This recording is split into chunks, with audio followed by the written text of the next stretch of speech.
Bien, voy a hacerles acá, o intentar hacer una vista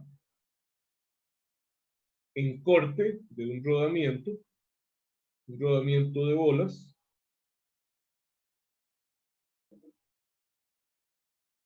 Profe, una pregunta. ¿Sí? ¿Y la salmuera que usted comenta, la misma salmuera que se utiliza cuando uno usa para hacer un templado? Sí, también, exactamente. Para hacer el temple de los aceros también se puede utilizar salmuera, exactamente. O lo que utiliza para enfriar la cerveza rápidamente. Ok. Esto, estas áreas que estoy sombreando representan las dos de afuera, el anillo externo, y las dos de adentro, el anillo interno del rodamiento. Entonces, si yo voy a poner ese rodamiento en este eje acá,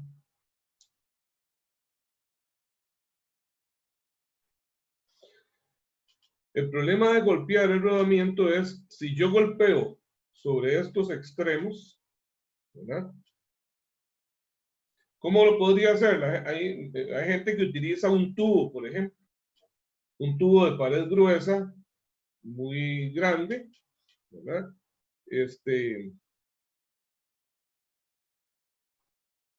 Y ese lo utilizan para golpear.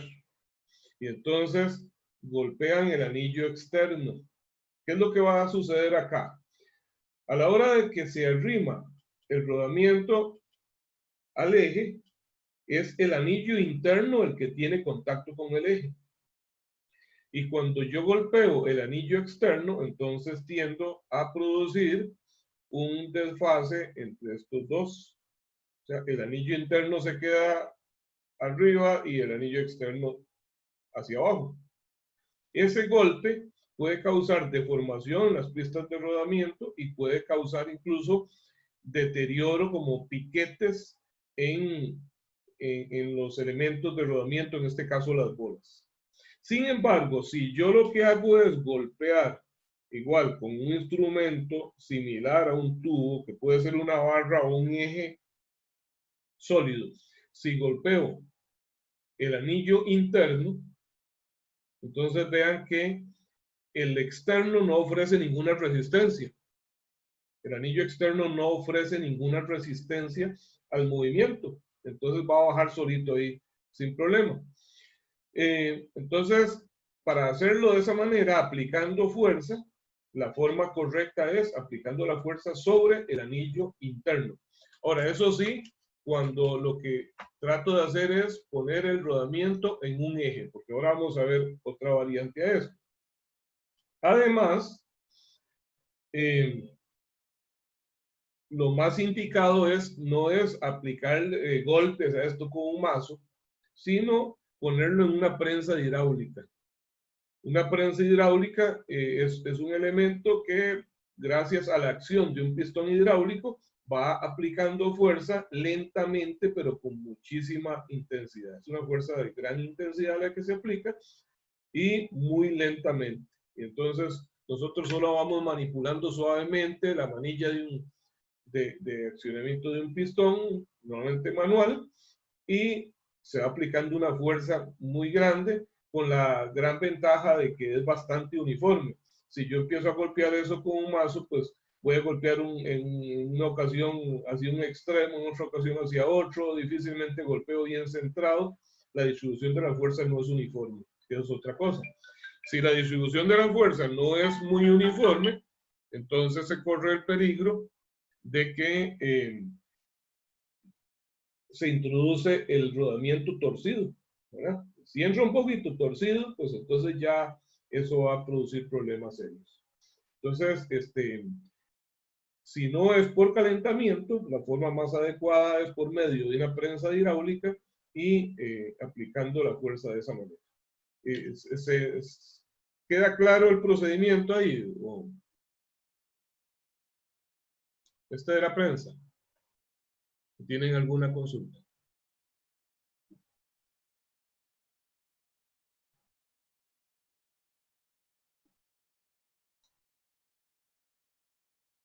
¿Alguna duda?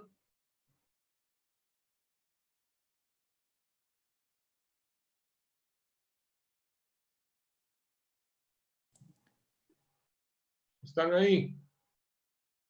Sí, profe, yo no tengo ninguna de momento. ¿Perdón? Yo no tengo ninguna de momento. Ok, gracias. Bueno, entonces, ahora vamos a ver, les decía, hay una variación, porque los rodamientos pueden ser montados en el eje, pero puede ser que más bien se requiera montarlos en un chasis. ¿Cómo en un chasis? Por ejemplo, en la pared de una máquina. Si esto es la pared de una máquina y en ella se requiere soportar un eje, entonces esa pared se fabrica de manera tal que haya un agujero donde ahí se puede montar un rodamiento. En ese caso, cuando se introduce el rodamiento en este sitio, también tiene que entrar a presión. Entonces, para aplicar presión sobre el rodamiento que entra acá, se debe hacer haciéndolo sobre el anillo externo.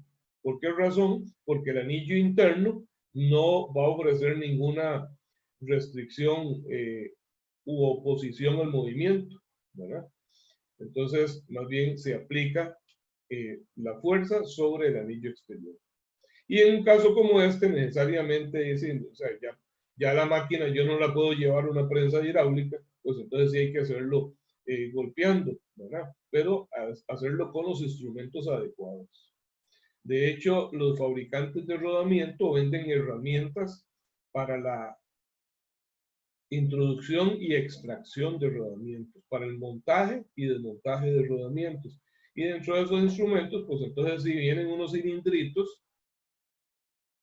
que permiten unos aplicar fuerza en el borde externo o anillo externo y otros que lo hacen en el anillo interno. ¿Está bien?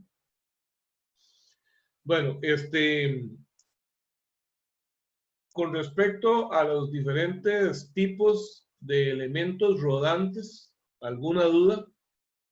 ¿Cuál es la diferencia, por ejemplo, qué ventajas tiene un rodamiento que en vez de bolas lo que tiene son cilindros? En vez de una bola, lo que tiene es Creo que cilindros. se soporta mejor lo que es la carga radial. Ok, carga radial. Muy bien.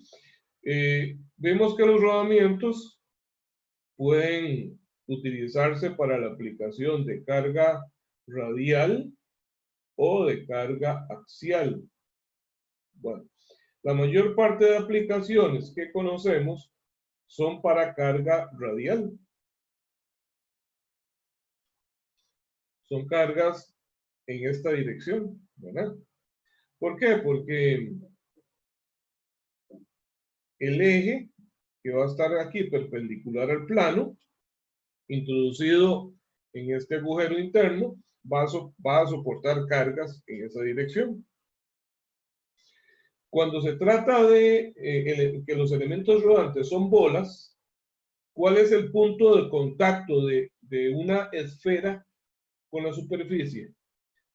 ¿Qué forma tiene el contacto de una esfera con la superficie? Solamente un punto, ¿verdad? Cuando es una esfera, el contacto entre la esfera y la superficie, tanto arriba como abajo, es únicamente un punto. Mientras que en un cilindro es toda una línea, ¿verdad? Es toda una línea. Entonces, los rodamientos de cilindros tienen una mayor capacidad de soporte de carga radial. Ahora, ¿por qué utilizar rodamiento de bolas en vez de rodamiento de cilindros? Bueno, hay una cuestión que es la geometría también. La relación geométrica de los cilindros O sea, normalmente, si yo hago un rodamiento de bolas de medio lado, esto que sería la profundidad normalmente va a ser más pequeño que en un rodamiento de cilindros.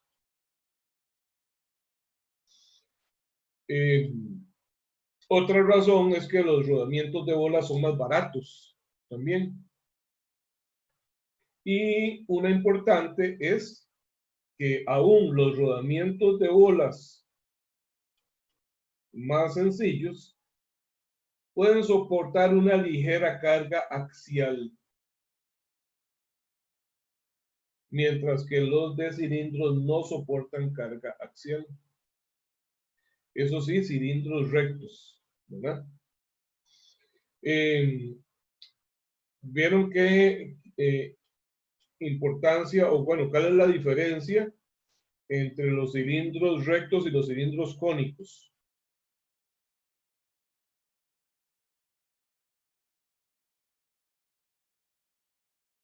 ¿Qué diferencia hay entre un rodamiento de cilindros rectos y uno de cilindros cónicos?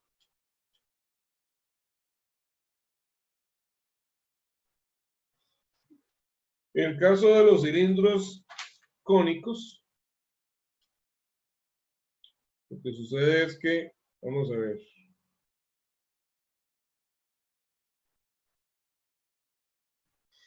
¿dónde están acomodados? Voy a cargar un catálogo que ahí se los puse en el video también.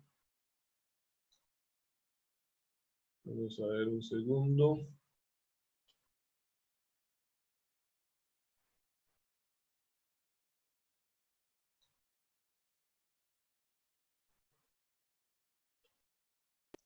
Pueden soportar carga radial. Los cónicos pueden soportar carga radial y carga axial, efectivamente.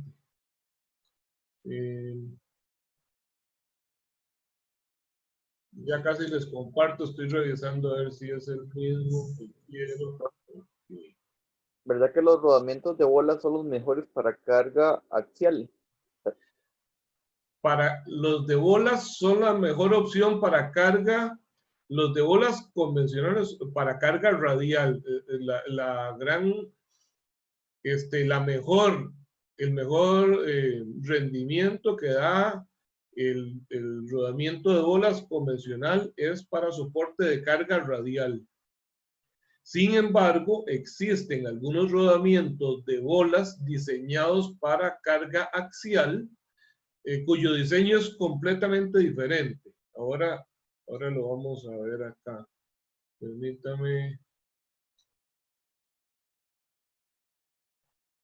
¿Han visto, por ejemplo, cómo está soportada la horquilla en una bicicleta? ¿Saben qué es la horquilla de una bicicleta? Sí. La horquilla de una bicicleta, para el que no sabe, es esta pieza móvil, esta pieza que gira con la manivela donde está montada la llanta delantera. Profe, ¿recibe carga tanto axial como radial? En ese caso, eso recibe carga axial y radial. Pero ¿han visto cómo es el rodamiento que lleva la horquilla?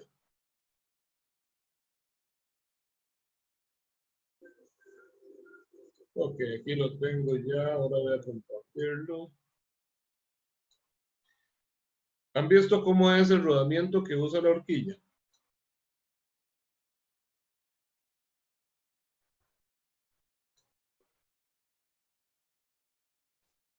No. Bueno, ahora lo vamos a ver.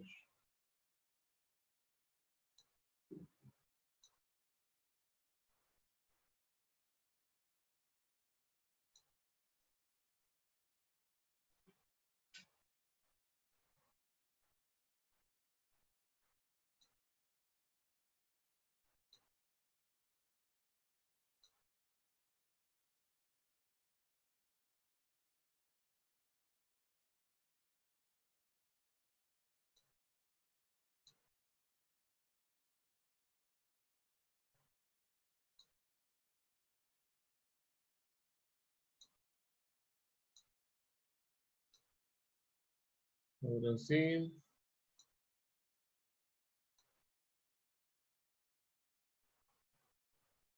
Esto no es.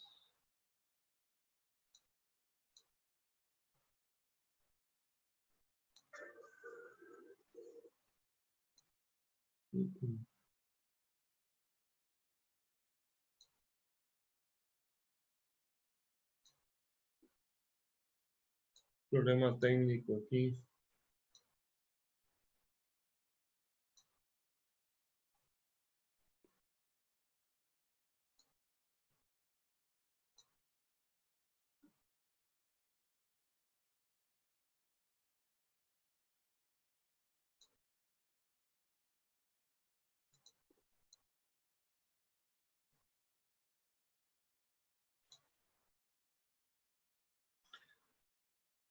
¿Cómo les ha ido con los proyectos? ¿Han avanzado en eso? Sí, profe, ahora yo tengo unas dudas con el SAM. Ahora al final lo vemos. Ok, ahora lo vemos, entonces sí.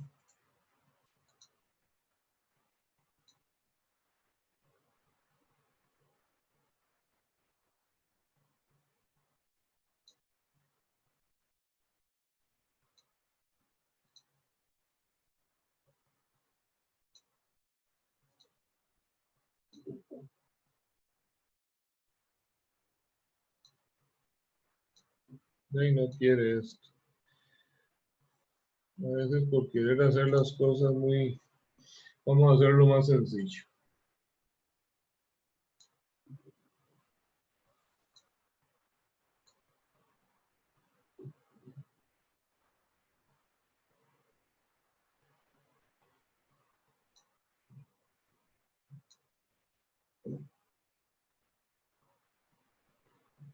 ¿Qué ven ahorita en pantalla ustedes?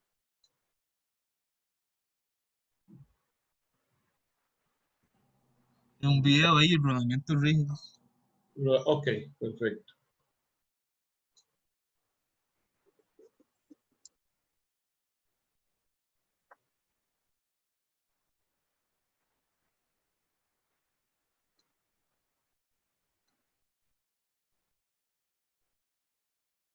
Ven en ese caso, ok, ahorita es que es muy rápido. Aquí están los rodamientos entonces de cilindros cónicos. El rodamiento de cilindros cónicos, un aspecto muy importante en el diseño es que la pista de rodamiento no es simétrica, o sea, no es igual arriba que abajo. Esa pista de rodamiento también es cónica. Entonces, el anillo interno se introduce dentro del externo únicamente en una dirección. O sea, en el dibujo de la izquierda está el rodamiento ensamblado. Para poder extraer el anillo interno, pues yo lo que tengo que hacer es hacerlo hacia arriba. Pero si lo quisiera empujar para sacarlo por debajo, eso no es posible. ¿Por qué razón? Porque las dimensiones de la pista de rodamiento interna del anillo exterior son más reducidas abajo que arriba. Entonces, en este caso, el ángulo de aplicación de la carga va a tener una componente radial y una componente tangencial, que es normal a la superficie de rodadura, ¿ok? O igual normal a la superficie cónica.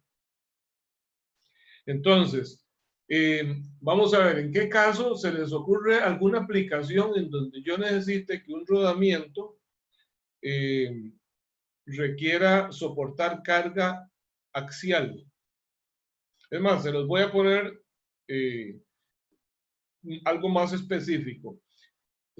Imagínense de un eje que tiene que trabajar en posición vertical. Alguna máquina, alguna aplicación en donde un eje de transmisión de movimiento o de alguna aplicación de la máquina tenga que trabajar en posición vertical. ¿En qué máquina podría ser eso?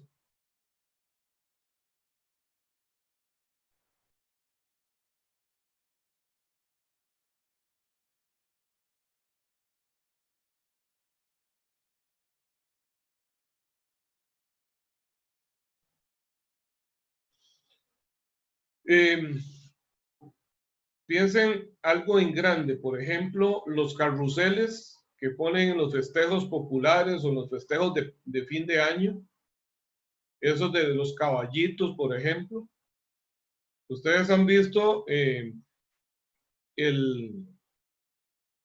ese plato giratorio grande donde están montados los caballitos, por ejemplo, está sujeto a un eje central que lo tiene que mantener en posición, ¿verdad?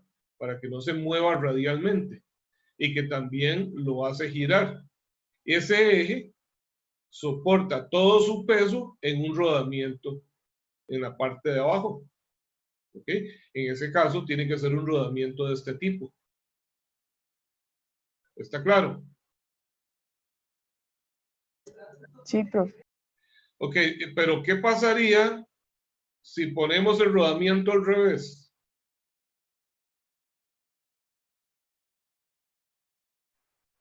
¿Qué pasa si ponemos el rodamiento al revés?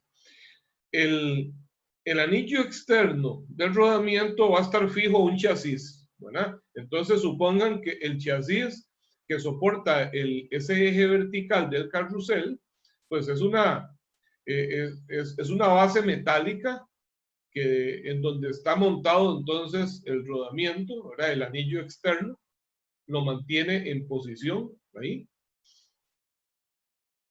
Y ahora yo acomodo el eje y pongo el rodamiento, pero resulta que lo pongo al revés. ¿Qué significa que lo ponga al revés? Que lo ponga con los conos de manera tal que la parte inclinada sea hacia adentro, o sea que el radio menor sea hacia arriba y el radio mayor quede hacia abajo. ¿Qué pasaría con eso? Bueno, yo diría que se llega a dañar porque ellos aguantan, por decirlo así, carga radial en un sentido. Ajá. Entonces, si se los pone al revés, el rodamiento se va a dañar muy rápido. Lo que va a suceder es que el rodamiento se desarma inmediatamente. En el momento en que ya se le aplica el peso del eje, se desarma, se suelta. Porque, o sea, sería lo mismo que en este momento, vamos a ver, del lado izquierdo está ensamblado tal y como debe ser. El anillo externo está en la misma posición que se ve el de la derecha. El radio más pequeño abajo. Entonces, poner eso al revés sería como que yo lo ponga en esta forma para soportar una carga axial, pero hacia arriba. Si yo le introduzco este elemento interno, se lo introduzco al eje y ahora jalo el eje para arriba, me llevo el eje con todo y el rodamiento. La base o el anillo externo se quedan ahí abajo. O sea, él se desarma. ¿Ok? Entonces tiene que estar colocado adecuadamente.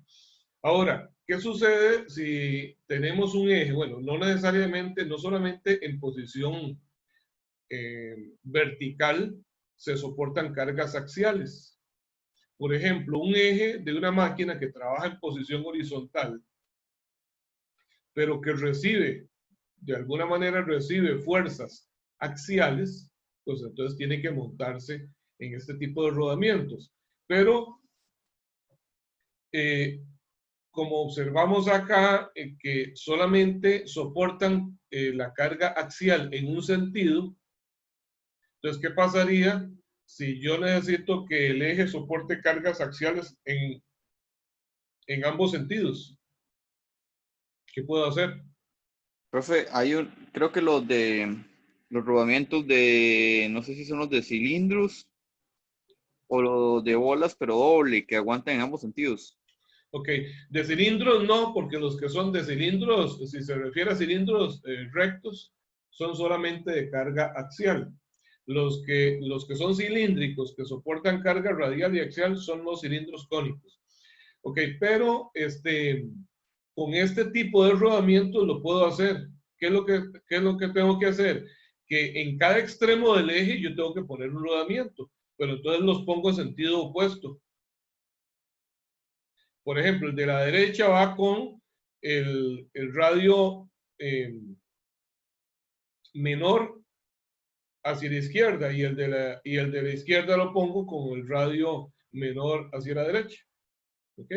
Los dos conos apuntan hacia adentro o los dos conos apuntan hacia afuera. ¿Está claro? O sea, imagínense este rodamiento que está en esta posición ahorita, y imagínense otro a la par, un poquito alejado, pero girando 180 grados. O sea, el eje pasa por aquí, por el medio, ¿verdad? Y entonces este va a ser el del extremo izquierdo del eje, por allá más a la derecha voy a poner otro, pero entonces vean que este tiene la parte más reducida hacia la derecha, el otro lo va a tener hacia la izquierda. Entonces uno de los dos soporta carga en un sentido y otro en el otro sentido, axial ambos, y los dos soportan la carga radial. Profe, ¿hay algún rodamiento que soporte carga radial en ambos sentidos? Que soporte carga radial en ambos sentidos, todos. Todos. Porque no hay juego, no hay juego radial.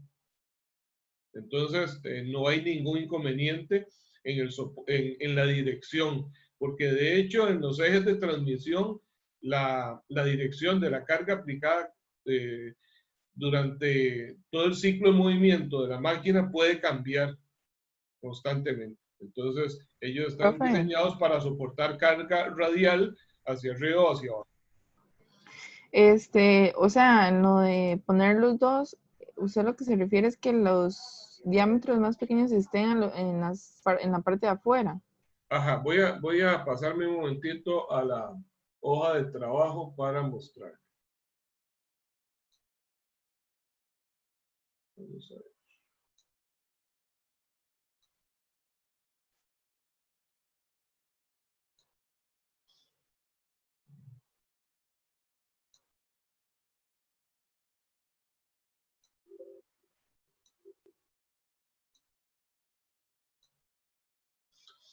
Ok, yo tengo entonces el eje acá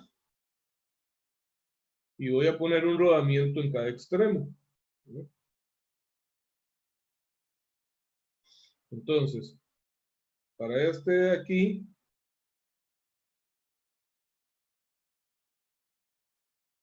creo que hice muy pequeño el dibujo. Voy a hacerlo más grande.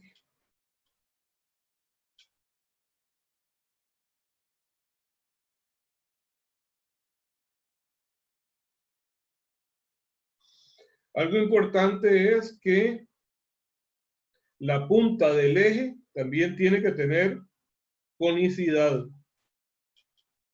Tiene que ser cónica la punta del eje. Ok, esto sería así. Esto es un extremo, ¿verdad?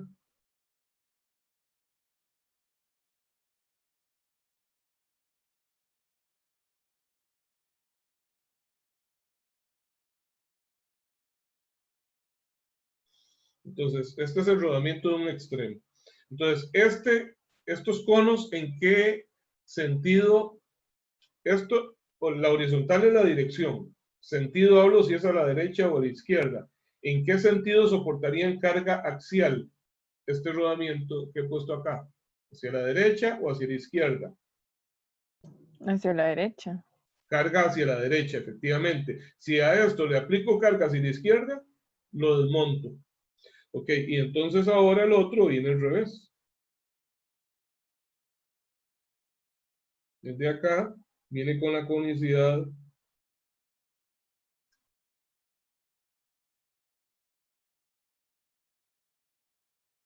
al revés.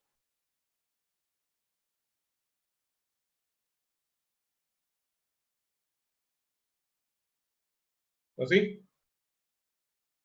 Entonces, este de la izquierda, este soporta carga axial hacia la derecha y este lo soporta hacia la izquierda. Y ambos soportan la carga radial.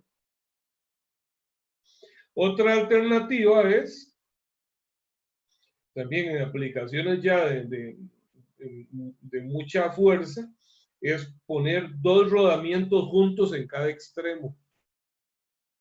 Y entonces se ponen en una configuración que se llama espalda con espalda o cara con cara.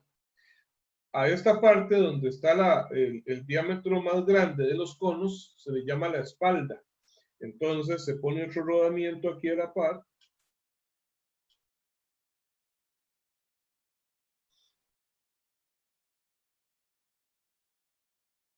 Pero con la conicidad al revés. ¿Ok? No todos los rodamientos cónicos requieren que el eje sea cónico, porque en algunos casos la conicidad está totalmente en el anillo interior. Entonces el anillo interior sería, esto sería el anillo interior. Aquí reduje considerablemente el eje, ¿verdad? Tendría que haber usado un rodamiento más grande. Pero también es una práctica usual que se le haga una pequeña reducción de diámetro al eje para que entre por el agujero, no tan grande como lo que acabo de hacer, pero esto sería el eje, ¿verdad? Y entonces esa conicidad existe en el anillo interno y en el anillo externo, en las superficies internas, pero en lo que corresponde al área de contacto con el eje es totalmente recto.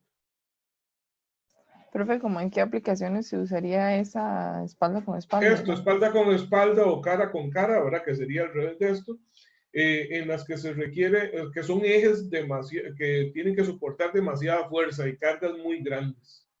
Entonces, eso lo hace muchísimo más rígido, ¿verdad? Mucho más fuerte. Claro, se pondría la misma configuración en ambos lados, ¿eh? Porque la otra alternativa, cuando ya es una carga demasiado grande, entonces sería que usted utilice un rodamiento mucho más grande, o sea, de conos muy grandes, pero entonces va a requerir mucho más espacio donde colocarlo y no siempre se cuenta con ese espacio adecuado. Y hablando de espacio, precisamente voy a regresar al video que les estaba compartiendo.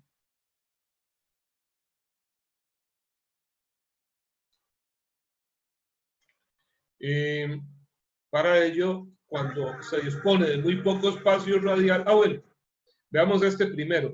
El de las horquillas de la bicicleta utiliza un rodamiento más o menos como esto. Ve qué interesante.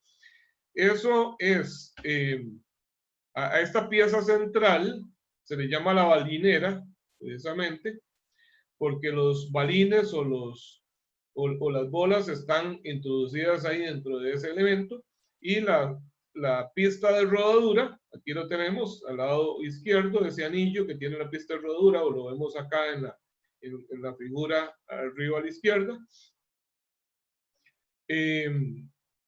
Ambos tienen que tener una pista ahí para que los balines se acomoden adecuadamente. Pero entonces vean que estos balines, al estar acomodados sobre la pista, entonces van a tener una gran capacidad de soportar carga axial, ¿verdad? La carga axial va a estar directamente sobre los balines, ¿verdad? Y ellos descargan sobre la superficie de rodadura. Eso es lo que llevan las bicicletas entonces. Fíjense, llevan dos, una en la parte de arriba y otra en la parte de abajo del tubo en donde se introduce la horquilla al marco de la bicicleta.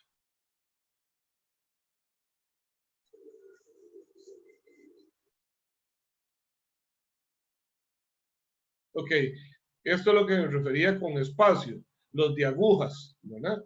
Los de agujas tienen una gran ventaja. Primero, las agujas no son otra cosa que cilindros también, ¿verdad? Lo que pasa es que por la relación que existe tan grande entre su longitud y el diámetro, entonces se le consideran agujas. O sea, son muy delgaditos en comparación con la longitud que tienen. Y se utilizan en lugares en donde se dispone de muy poco espacio radial para montar el eje. ¿Qué inconveniente podríamos mencionar de estos rodamientos?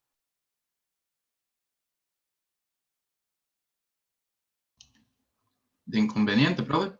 ¿Sí? El inconveniente de los rodamientos de agujas es que no soportan carga axial. ¿Okay? No soportan carga axial. Es mínimo la carga que se le puede aplicar axialmente. Si se le aplica una carga muy grande, se daña el rodamiento, se desmontan las agujas, porque no están diseñados para eso. Están diseñados para carga axial, carga radial exclusivamente.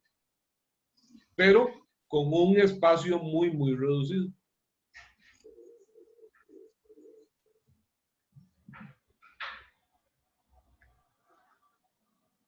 Ok, este otro es de bolas, pero tiene una pequeña diferencia con el rodamiento tradicional o convencional de bolas.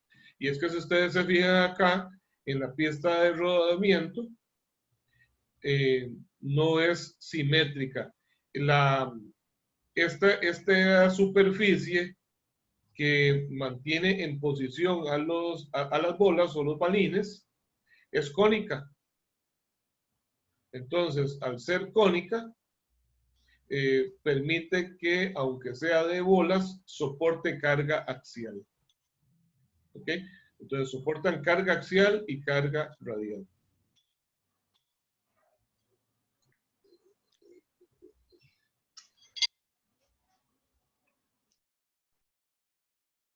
Ahí tenemos los de cilindros rectos, los rodillos rectos. Ok, estos son importantísimos. Rodamientos oscilantes de bolas. Bueno, este no es de bolas, esto es de cilindros también. ¿A qué se refiere con oscilantes? Bueno, hay aplicaciones en las que requerimos que el eje pueda sufrir pequeños desplazamientos angulares. Vamos a ver, para esto necesito hacer algo en el papel. Vamos a poder regresar acá un momento. Es lo siguiente. A veces tenemos ejes que tienen aunque están soportados en dos puntos diferentes, tal vez tienen un segmento largo emboladizo. ¿Qué es emboladizo? Que en este extremo no está apoyado en nada. ¿Okay? Estos son extremos de apoyo, pero son puntos de apoyo donde hay rodamientos en cada caso, pero esto va a soportar cargas importantes por acá. Y entonces esta carga puede producir pequeñas flexiones del eje, ¿verdad? Como así. Entonces, en esos casos, si el rodamiento es totalmente rígido, él no va a soportar estas cargas de flexión y sencillamente se puede quebrar el rodamiento o desmontar. Entonces, los rodamientos oscilantes son rodamientos en donde el anillo interno puede sufrir pequeños desajustes o puede girar con respecto al anillo exterior.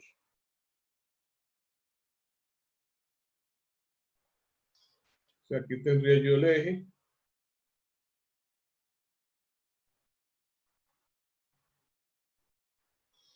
Se pueden dar esos pequeños desajustes. Obviamente, voy a regresar a la presentación. Obviamente no van a ser cosas tan exageradas como lo que se ve en el dibujo, ¿verdad? en la fotografía. Esto que se ve en la fotografía nunca se podría alcanzar porque de hecho, pues, ya incluso el eje pegaría ahora ahí con el anillo externo y se desarmaría. Pero está puesto de esa manera para que interpretemos cómo es ese giro que puede tener entonces la superficie de rodamiento con el anillo interno.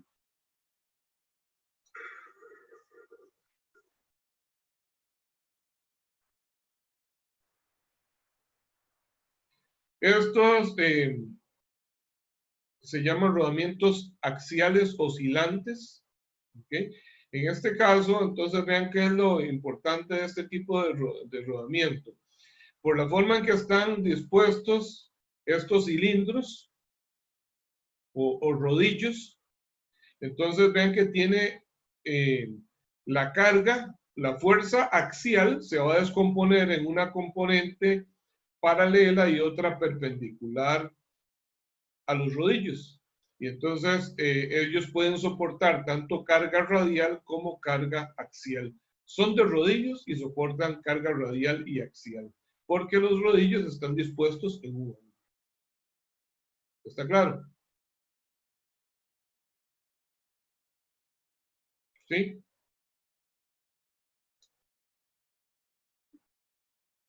Profe, me imagino que entre más complejos se van haciendo, los costos van aumentando. Claro, claro que sí, ¿Cómo cuánto efectivamente. costaría un Ya esto, rodamiento por así? ejemplo, son rodamientos, ya estos son rodamientos sofisticados. Perdón, la interrumpí, no le escuché su última pregunta.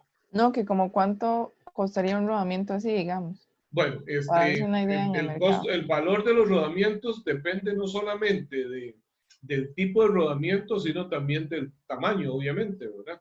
Pero entonces, imagínense este tipo de rodamiento para un eje de un diámetro de 1 pulgada, digamos, 2 centímetros y medio. Un rodamiento de este tipo podría costar unos 20,000 colones, tal vez. Mientras que un rodamiento de bolas normal para ese mismo eje le puede costar 5 o 6,000 colones.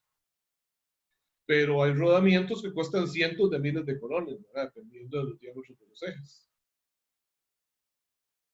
Los más baratos son los de bolas.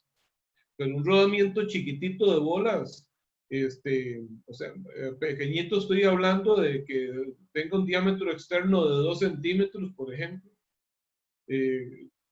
Aquí cuesta más o menos unos 2,000 colones. Pero estamos hablando de un diámetro interno de unos 5 milímetros, por ahí, aplicaciones así como de miniaturas. Ahora, hay unos que son todavía más pequeños que esto que les estoy mencionando y son mucho más caros. Y son mucho más caros porque el proceso de construcción de las partes y de ensamble requiere maquinaria de muy alta precisión. Y entonces se llaman precisamente rodamientos de precisión y son utilizados mucho en máquinas de aplicaciones médicas, por ejemplo, o aplicaciones espaciales, en microturbinas y cositas ahí muy pequeñitas que, que requieren rodamientos, pero que las dimensiones de los elementos son muy... Profe, y hay rodamientos que vienen sellados con la lubricación necesaria, ¿verdad? Pero los que no Sí, vienen con la lubricación. los rodamientos más baratos generalmente vienen sellados. Y cuando ya él da problemas, lo mejor es que usted lo quite y lo cambie, ¿verdad? Cuando eh, ahorita vamos a hablar de los problemas, ¿verdad? Pero pensemos por ahora solamente que el inconveniente que tiene usted es que está muy seco el rodamiento, no se quedó pegado. A veces pasa cuando tenemos una máquina guardada durante un montón de tiempo, a veces años, una máquina por ahí, cuando la vamos a utilizar, está toda trabada. Y empezamos a desarmar y nos damos cuenta de que lo que está pegado son los rodamientos. Está pegado porque la grasa se solidificó,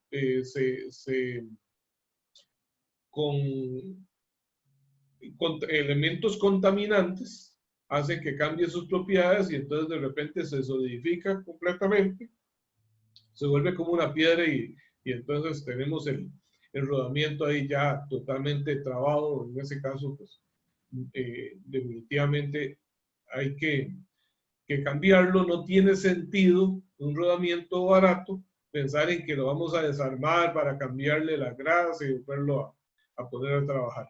Ahora, sin embargo, si usted está en una emergencia y necesita poner a andar ese equipo, entonces lo que puede hacer es utilizar algún aceite penetrante, como tipo WD-40, por ejemplo, para lavar a presión el rodamiento, ahora ponerlo en movimiento, irlo lavando con el aceite.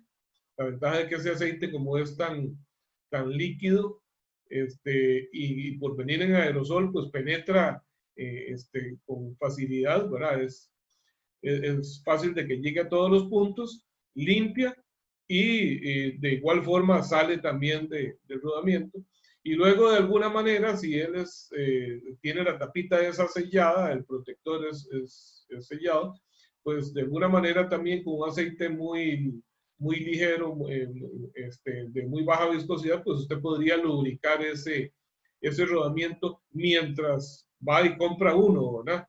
Pero lo ideal es cambiarlos. Entonces, o sea, realmente es más barato cambiar el rodamiento que invertir tiempo en reacondicionarlo. Sin embargo, los rodamientos muy grandes más bien vienen diseñados para que se puedan desarmar con facilidad. En ese caso hay que lavar todas las superficies, igual con aceites penetrantes, con solventes, y luego los mismos fabricantes venden la grasa adecuada para su lubricación, porque tampoco es cualquier grasa la que se debe utilizar ahí. Hay propiedades particulares que deben de tener. Esto porque debido a que es un elemento que está en movimiento, en muchos casos a altas velocidades, tiene que tener la grasa, las características necesarias para que mantenga su viscosidad y se pueda también repartir con facilidad dentro del rodamiento y mantenga entonces su función constante.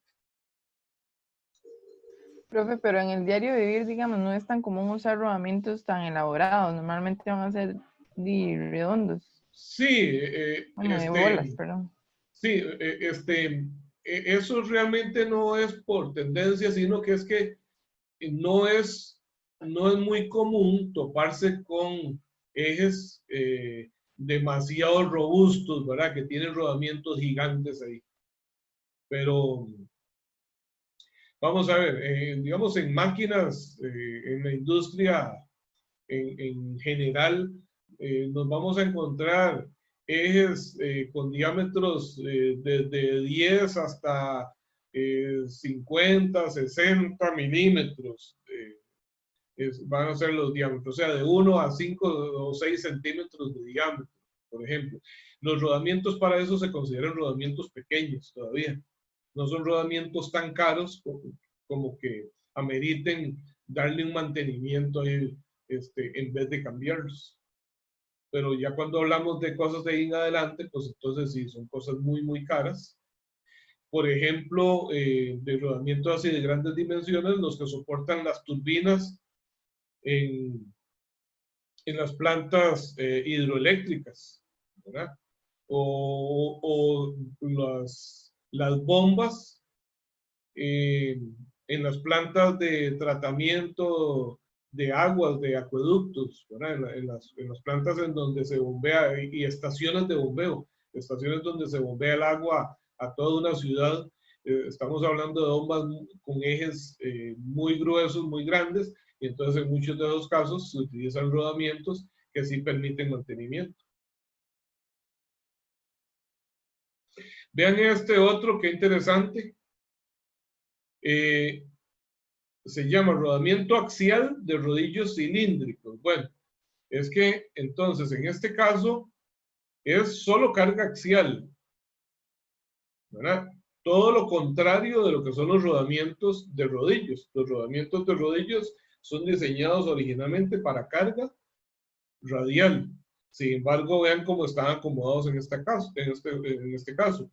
Es como una galleta en donde se perforan entonces agujeros semicilíndricos. Viene la otra galleta encima que lo tapa con las mismas características y entonces puede girar una con respecto a la otra, ¿verdad? ¿Qué ventaja tendrá esto? con respecto, ¿a cuál se les parece por la forma de trabajar? ¿A cuál de los anteriores se les parece? Por Al de aguja. la forma en que soporta la carga. De agujas. No, el de agujas es radial. Ah, entonces este tiene que ser axial. Igual Ajá. al de bolas, el que tenía la... El de la horquilla de la pilas. bicicleta, ¿verdad? Ajá. El de la bicicleta, que las bolas están acomodadas, o sea que es de bolas, pero sin embargo es para carga axial y no radial, como normalmente son los de bolas. Pero qué ventaja, vamos a ver cómo me va si logro regresar a este. Profe, yo tengo una pregunta, profe. Sí, ¿Cuáles son las marcas, digamos, más comerciales aquí en el país? ¿Cuáles son las que usted más ha utilizado y cuáles recomienda usted? Porque en el curso de máquinas yo vi que lo más recomendado era SKF, sí, pero que bueno, el precio... está NTN, SKF, está eh, Oki, hay muchas marcas. Voy a subirles, les puedo subir ahí una guía, digamos, como con las marcas más reconocidas. Pero en nuestro país los que más se utilizan son NTN y SKF. Estoy buscando acá que se me hizo el de la bicicleta.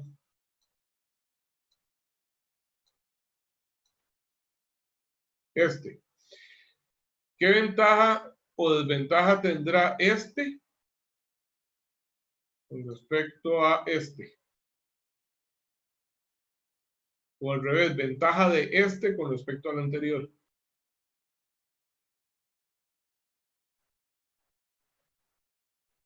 Dígame una ventaja y una desventaja de este con respecto al de bolas, similar a él. Profesor, ellos son para carga axial, me Son parece. para carga axial, ambos son para carga axial. Ajá, Yo pero creo el que de perdón, bolas digo no que son continúe. radial. ¿Perdón? Los de bolas no son para carga radial. El de bolas también soporta carga radial. El de bolas también soporta carga radial. Este no soporta carga radial. Eso ya decir que él solo, por la forma en que está colocado, se ve que solo soporta carga axial porque está para... Exactamente, Perdón, exactamente. Y ahora, si los pusiera los dos para soportar exclusivamente carga axial, ¿qué ventaja puede tener este con respecto al de bolas? y supongo que este soporta mejor la carga axial que el de bolas, ¿no? ¿Por qué No, razón? yo lo veo por la geometría de su interior, porque están Soporta más porque los cilindros o los rodillos tienen toda una línea, ¿verdad?, de contacto, que es la que soporta o la que transmite la carga, mientras que la bola solo tiene un punto de contacto. Entonces, estos soportan mayor cantidad de carga axial que los de bolas de esa geometría. Ahora, una desventaja de estos, siempre, o sea, ya quitando, haciendo a un lado el hecho de que no soportan carga radial. Vamos a suponer que el trabajo que van a desempeñar es de carga axial exclusivamente. Una desventaja de estos es que requieren más espacio. El anillo externo, el diámetro exterior es mucho más grande en estos. Si ustedes ven la relación entre el diámetro interno y el diámetro externo, ven que es casi 3 veces el diámetro externo con respecto al diámetro interno. En cambio, en el otro, vamos a ver si lo pego. Vean la diferencia de los diámetros, es mínima. ¿Está ahí? Bueno, seguimos.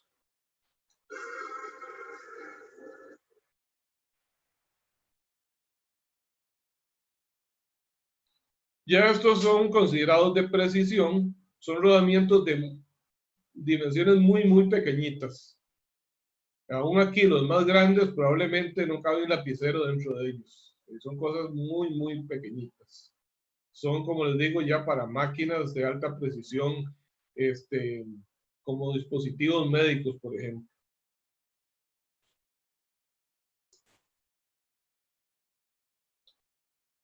Ok.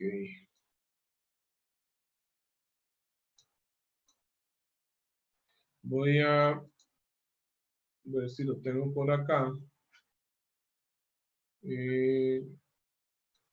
Ok, aquí está.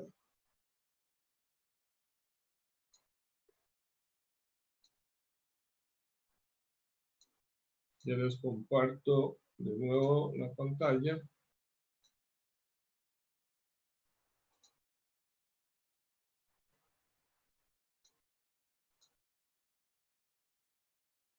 Ok, vean estos.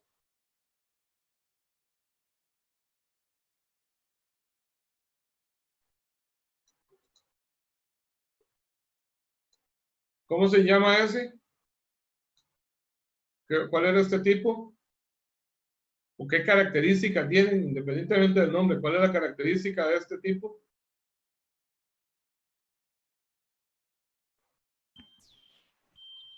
Estos son los que Su eje soportan central se puede mover. desalineación.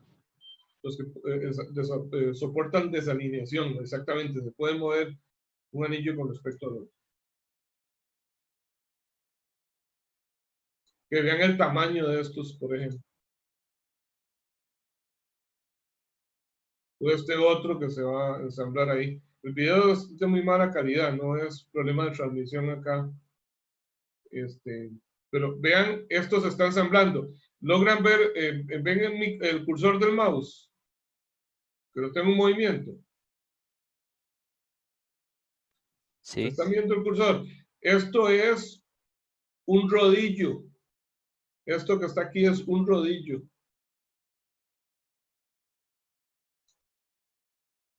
¿Lo ven? Ya estos son de turbinas, son cosas exageradamente grandes. Entonces, imagínense su costo.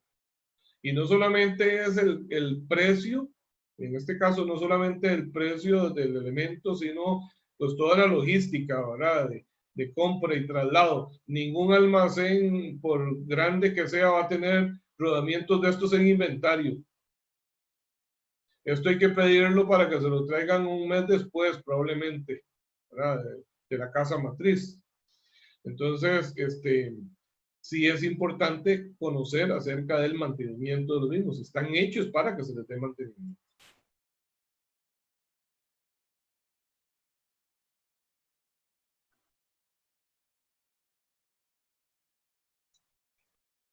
Ok, vamos a ver.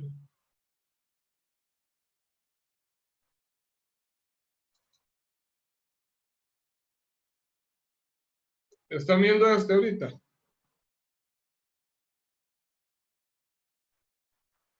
¿Qué tienen en pantalla ahorita ustedes? Un rodamiento Ok. como estripado ahí. Como que le pasó, como que estuvo en un bombardeo ahí, ¿verdad? Bueno, este es un rodamiento dañado, o sea, para que se den cuenta de qué tan grave puede ser el efecto. Este es un rodamiento pequeño, lo que está ahí encima es un lapicero. Y es de cilindros. Entonces vean los cilindros como quebrados, le faltan partes y todo. Esto es por exceso de carga. Por exceso de carga puede ser, pero también por condiciones inadecuadas de funcionamiento. A veces el deterioro del rodamiento inicia desde el día en que lo instalan. Una mala instalación, por ejemplo, hace que se quiebre un pedacito ahí de un rodillo, y ese pedacito quebrado de metal empieza a dar vuelta ahí con todos los demás rodillos y se los empieza a comer también. De modo que es un efecto bola de nieve, ¿verdad? Va creciendo y creciendo y en muy poco tiempo, pues, el deterioro se multiplica considerablemente. Profe, perdón, a ese rol, ¿qué fue lo que le sucedió? Bueno, este tiene un montón de cosas. Vean que el anillo externo está quebrado, le falta un pedazo. ¿verdad? Le falta un pedazo ahí. Aquí lo más común en estos casos es que se haya perdido el sello protector y lo hayan dejado así. Entonces les empieza a entrar contaminantes, partículas sólidas, y al mismo tiempo van perdiendo lubricante. Entonces se va muriendo. Y en el momento en que se desprende el primer pedacito, ya eso es el motivo para que siga destrozándose aceleradamente, ¿verdad? Porque como les decía antes, un solo trozo metálico que cae ahí dentro de la superficie de rodamiento empieza a molerse entre los diferentes cilindros y los empieza a quebrar todos. La Profe, tengo una, presión que se crea ahí es tan grande, una presión también hacia adentro y hacia afuera, que normalmente el anillo interno no se quiebra porque lo está sosteniendo el eje, ¿verdad? Está reforzado por el eje del lado adentro, pero entonces la presión se va sobre el anillo externo y por eso se quiebra. profe, en un caso de estos hasta se podría llegar a dañar el eje sobre el que él va montado, por decirlo así. Sí se puede dañar, incluso hasta podría fallar el eje, quebrarse el eje por fatiga, porque ya este eje produciría, este rodamiento produciría sobre el eje una vibración extraordinaria. Y si se deja trabajar así, entonces ustedes oyen la máquina, ¿verdad? Que golpea y golpea y golpea, y por la vibración tan grande que se genera en sus apoyos, y esos golpes pues son cargas que generan fatiga y entonces finalmente de repente se saca el eje quebrado o peor que eso, viene y se cambia el rodamiento, todo se pone a trabajar y al poco tiempo el eje falla, se quiebra. ¿Por qué razón? Porque no se consideró que ya tenía una gran carga de fatiga acumulada, ¿verdad? Esto suele suceder. Hay sectores de la industria donde suceden estas cosas, aun cuando los encargados de mantenimiento saben de la existencia del problema y conocen cuál es la solución. Yo les voy a decir en qué caso. Terminamos de ver por si surge alguna otra pregunta. Profe, yo nunca he visto un eje quebrado. Yo he visto, No, digamos, que lo que más falla siempre son los rodamientos. Y uno se da cuenta porque el motor suena espantoso. Suena como un chillido y claro, suena como claro. si fuera Bueno, mal motor. a veces suena chillido, pero a veces no hay chillido, sino más bien es eso, es un golpeteo, ¿verdad? Sí, a veces suena como que el motor está flojo por dentro y como que está golpeteando y usted lo desarma. Exactamente, suena como algo flojo, exactamente. Ah, sí, suena como Ese así algo flojo es que ya hay mucho juego en el Ajá. rodamiento, ¿verdad? Ya las bolas se van desgastando y entonces hay mucho juego entre las bolas y los anillos. Vean cómo se desprendió, como si nada, un pedacito de rodillo ahí, por ejemplo. Sí, profe, yo he visto que cuando un rodamiento está muy dañado, el motor suena como si se fuera a desarmar, por decirlo así, como que Exactamente. el eje estuviera bailando demasiado. Y de hecho, en efecto, me imagino que es lo que sucede internamente. Ok, efectivamente, efectivamente. Bueno, recuérdemelo si se me olvida hablarle respecto después de lo siguiente. Les decía que hay algunos casos en donde el encargado de mantenimiento detecta que está este problema presente, sabe cómo corregirlo y sin embargo se deja eso.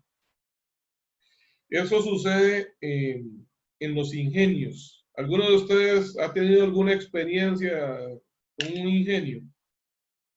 Los ingenios azucareros, ¿Qué se refiere, profe? eh, que haya trabajado, que sepa alguien que haya trabajado un ingenio azucarero, o que sepa cómo es el funcionamiento de un ingenio azucarero. Cortando caña nada más. Nada más. Ajá, bueno, los ingenios azucareros procesan la caña para, para producir azúcar, pero resulta que el cultivo de la caña de azúcar es estacionario. ¿A qué se refiere esto? Que solamente hay una época del año en que se corta la caña. Normalmente la caña se corta a principio de año. como en el primer trimestre del año. Y entonces durante ese proceso de corta de caña, la caña tiene que procesarse inmediatamente.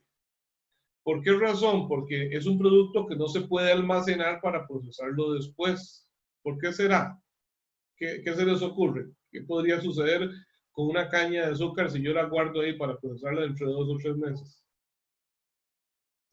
Se la comen las hormigas. Se la van a comer las hormigas probablemente, bueno, pero hay un proceso. ¿Qué sucede con las cosas dulces? Los azúcares se descomponen, los azúcares se fermentan, ¿verdad? Y entonces ya esa caña fermentada, pues entonces ya no va a saber azúcar, sino que ya es más guaro que azúcar, ¿verdad? Bueno, hay que procesarla de inmediato.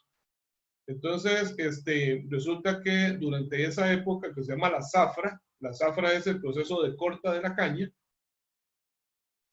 se tiene que procesar. Entonces los ingenios trabajan 3, 4 meses, 24 horas seguidas, sin parar.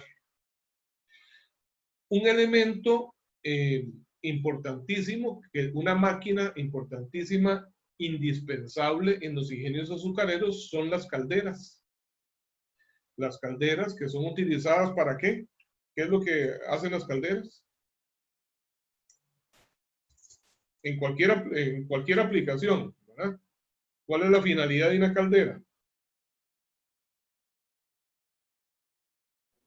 Proporcionar vapor, ¿no sé? Ajá, producir vapor. Vapor que lo producen calentando el agua.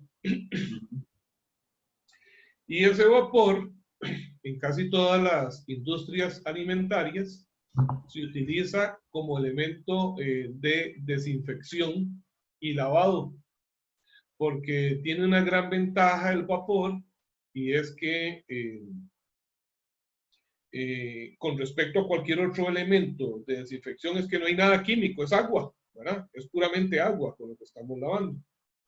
Y es capaz, el vapor de agua es capaz de limpiar cosas que incluso químicos muy fuertes no lo logran hacer. Pero aparte de eso, también el vapor se utiliza luego para calentar otras cosas en procesos de cocción o cocimiento. Y ustedes tal vez se preguntarán, bueno, pero ¿para qué? Vamos a ver, imagínense que ustedes en su casa tomen una cafetera, calientan agua hasta evaporarla, y ahora del pico ahí de salida de la cafetera le conectan un tubo para que llegue a una olla y caliente la olla, el vapor que sale de ahí. Entonces dirían que eso es algo totalmente impráctico, ¿verdad? Es algo un poco irracional, porque ¿para qué voy a hacer ese gasto de energía tan grande? Calentar vapor para que el vapor a su vez caliente la olla. Bueno, resulta que el calentar directamente los recipientes, por ejemplo, en el caso de la olla, la distribución del calor no es muy uniforme. O sea, no es para nada uniforme. El calentamiento está concentrado en la parte de abajo de la olla. Y ahora imagínense que es una olla exageradamente grande, digamos muy alta, donde yo necesito cocinar algo. Entonces el calor, para que llegue arriba, tarda demasiado tiempo y nunca voy a tener una distribución uniforme. Entonces el vapor a nivel industrial se utiliza por medio de intercambiadores de calor para calentar líquidos o gases, generalmente líquidos, pero con una gran eficiencia. Porque entonces en ese caso lo que se hace es, pensando de nuevo como que si fuese una olla de cocimiento, poner un intercambiador de calor. ¿Qué va a hacer ese intercambiador? Va a ser un tubo enrollado en forma de serpentín o de espiral ascendente, o sea, que voy a poner dentro de la olla. Entonces por ese tubo va a estar circulando el vapor, que nunca va a entrar en contacto directo con lo que yo estoy calentando. Digamos que yo estoy calentando leche y por el tubo está circulando vapor de agua. Entonces ese tubo, como va a estar distribuido en una área muy grande dentro de la olla, va a calentar muy uniformemente toda la leche que está contenida dentro de la olla. Bueno, entonces esa es la razón por la cual se utiliza como medio también para calentar. Resulta que en los ingenios es súper interesante los ingenios porque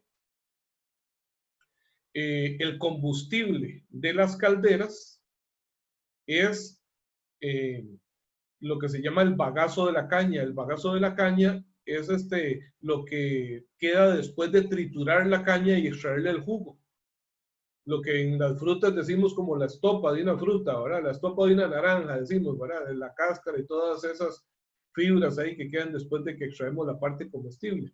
Bueno, en la caña, entonces, cuando se tritura para extraerle el jugo, queda esa estructura sólida y eso es el combustible para la caldera. De manera que entonces no hay que invertir en energía eléctrica ni comprar ningún combustible líquido, por ejemplo, para la caldera. Entonces, esto es una razón más de utilizar el vapor en vez de otras cosas. Y resulta que el vapor también ahí se utiliza para mover turbinas. Una turbina en la que se introduce vapor, ¿ok? El vapor entonces pone en movimiento la turbina. Y en el otro extremo del eje donde está montada la turbina, yo pongo un generador eléctrico. Entonces, ¿qué logro con eso? Gracias al vapor puedo producir electricidad. Entonces, ven qué interesante. Es tanta la cantidad de caña de azúcar que se procesa en los ingenios azucareros que con el bagazo que se produce, los ingenios son autosuficientes eléctricamente. Entonces, toda la energía que se consume en un ingenio azucarero para el proceso de molienda de la caña y proceso de los jugos hasta el secado del jugo y obtención del azúcar, todo se produce con energía que sale del bagazo de la caña. Y más importante que eso, todavía imagínense que no solamente son autosuficientes, sino que les queda todavía gran cantidad de combustible sólido, o sea, de bagazo, para vender energía.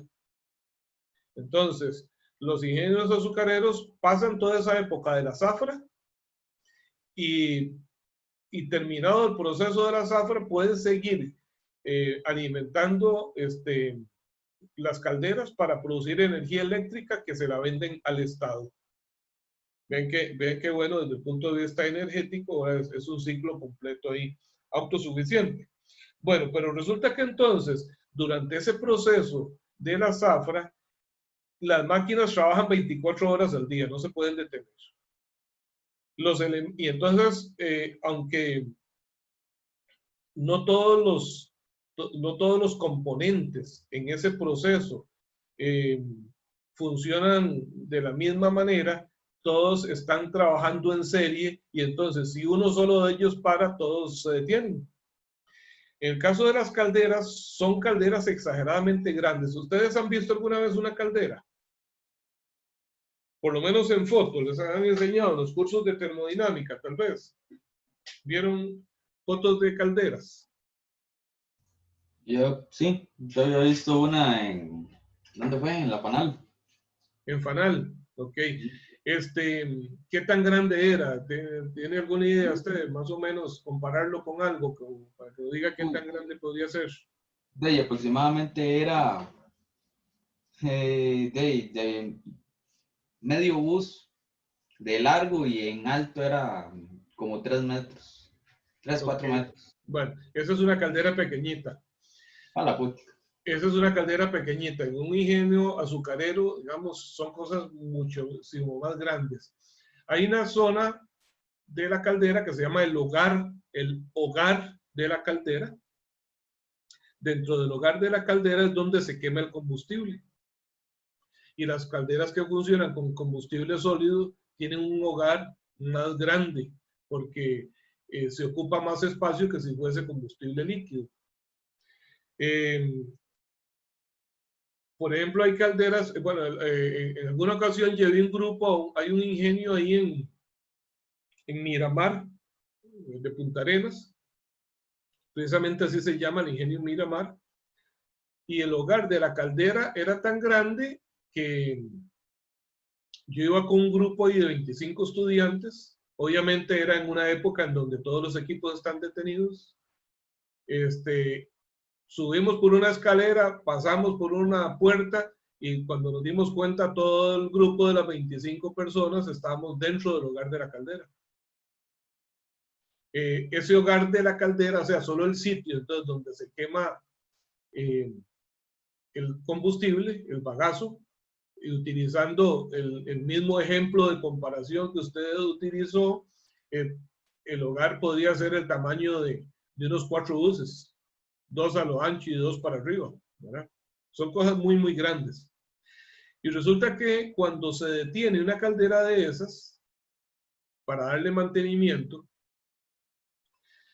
luego encenderla y hacer que alcance la temperatura necesaria ya para su punto de trabajo adecuado puede tomar varios días. Y toma mucho más tiempo que se enfríe. A partir del momento en que se apaga, porque usted tiene que cambiar algo adentro, puede ser que tiene que darle chance una semana para que se enfríe la caldera.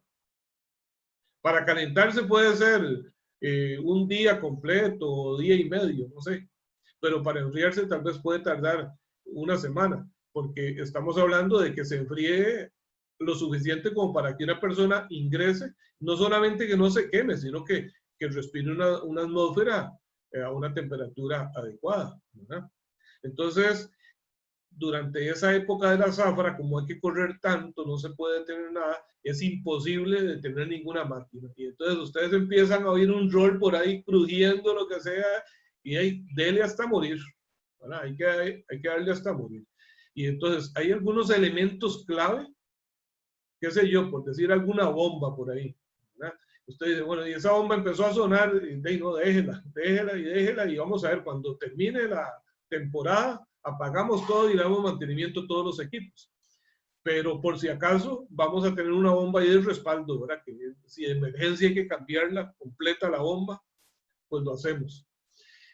Por esa razón, entonces, cuando termina la época de la zafra, todos los equipos se desmantelan. Todo se abre y hay varios meses dedicados solamente al mantenimiento de las máquinas. Es un trabajo muy interesante porque se aprende mucho, pero también muy duro, ¿verdad? Entonces, vean que no siempre, les ponía ese ejemplo porque no siempre puedo corregir los problemas tan pronto como se presentan, ¿verdad? Ok, voy a mostrarles ahora otro acá.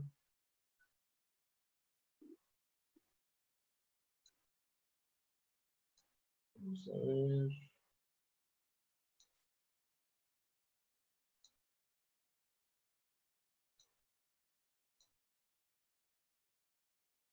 Ok, bien, esto es la prensa hidráulica. En este caso, esa piecita que se ve ahí es una bocina que podría ser de un vehículo. Las bocinas de los vehículos son las piezas en donde están los tornillos que sujetan las llantas. Entonces, en la parte interna llevan roles o rodamientos. Ahorita la bocina está sin los tornillos esos que por eso pues cuesta verle la forma. Entonces, esta es una prensa hidráulica que se va a utilizar acá para montar un rodamiento nuevo.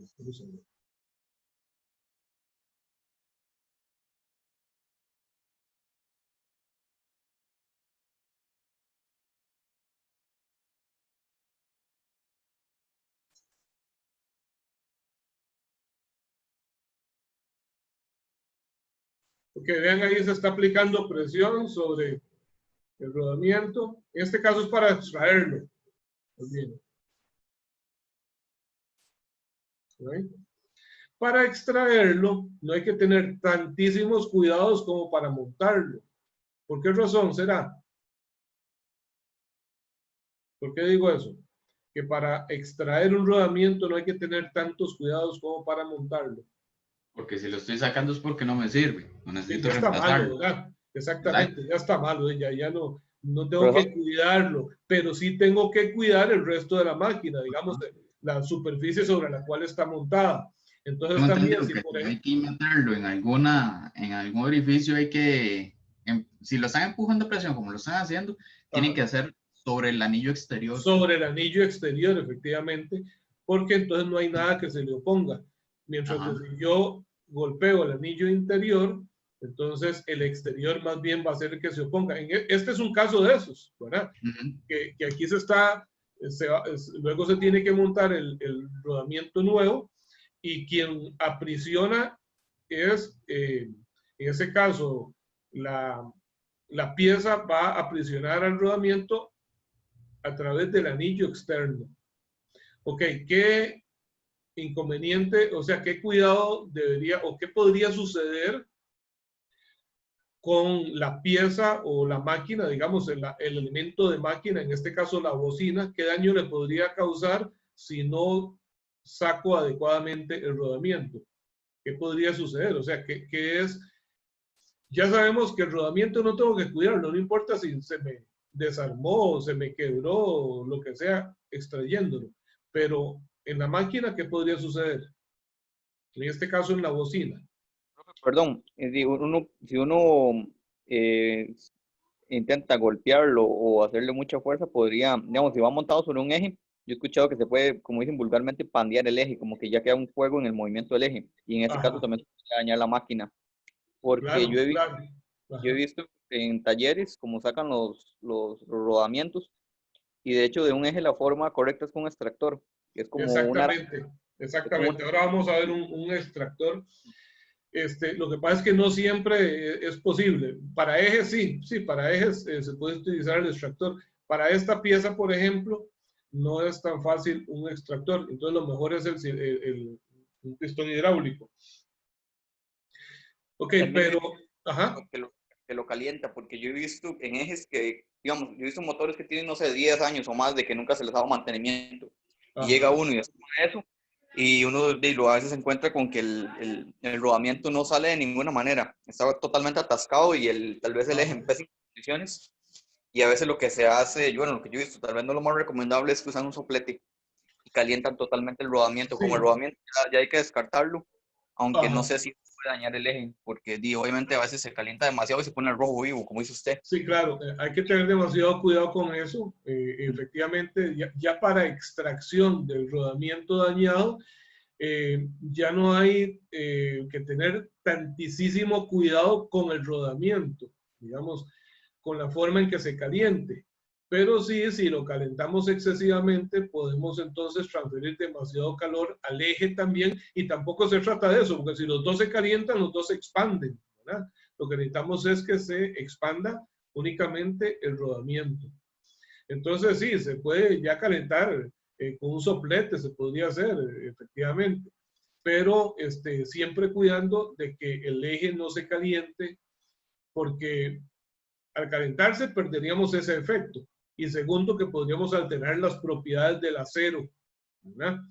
Ya entramos dentro de aspectos ahí de la metalurgia. Cuando el acero se calienta y se enfría rápidamente, pues se pueden alterar sus propiedades, su dureza, por ejemplo, y eso puede producir otro tipo de fallas.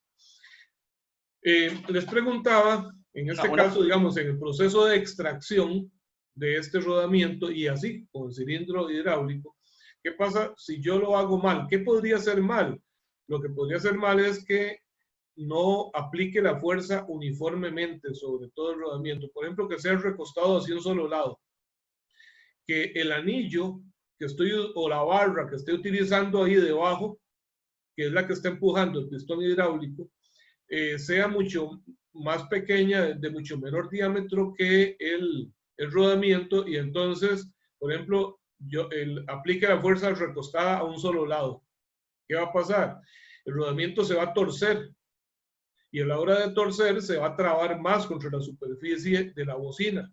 Esto puede hacer que se raye o hasta que se reviente la bocina por la presión tan grande que le voy a ejercer ahí, o que se deforme, ¿verdad? Que el hueco quede ovalado. Entonces, sí hay que tener ciertos cuidados, aunque no van en función de que no le pase nada al rodamiento, porque efectivamente ya lo estoy cambiando. Pero es que entran en juego otros elementos como es la protección del elemento de máquina donde está montado.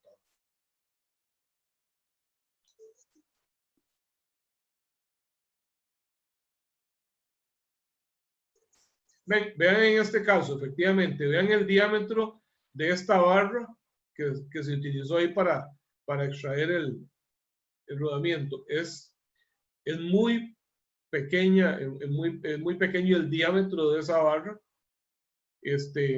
para esa función.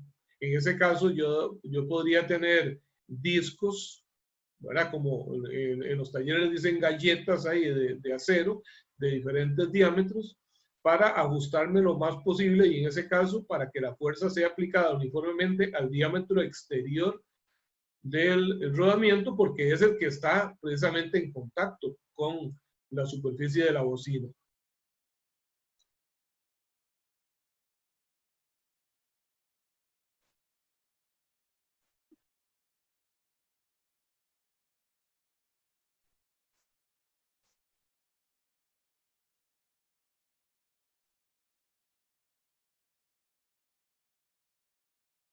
Vamos a ver.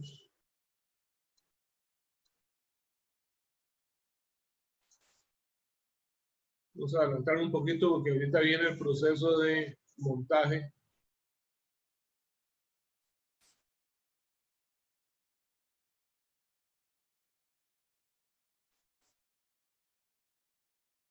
Porque vean eso que está haciendo él ahí.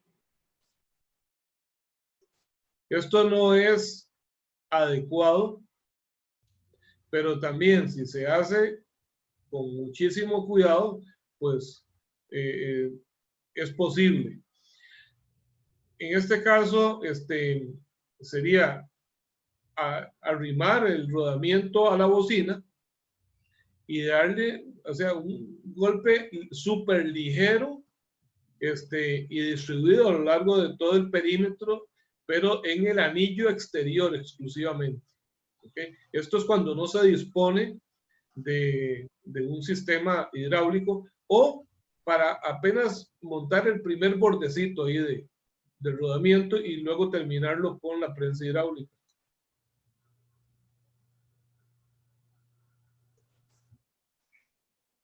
Pues vean que apenas eso fue como colocarlo en posición y ahora sí muy importante. Vean el elemento que acaba de poner, voy a retroceder un pelito acá. El elemento que pone para transmitir la fuerza del pistón hidráulico al rodamiento. ¿Lo ven? Sí, el diámetro externo de esta pieza va a coincidir, debe coincidir con el diámetro externo del rodamiento, para que sea sobre el anillo externo que se aplica la fuerza.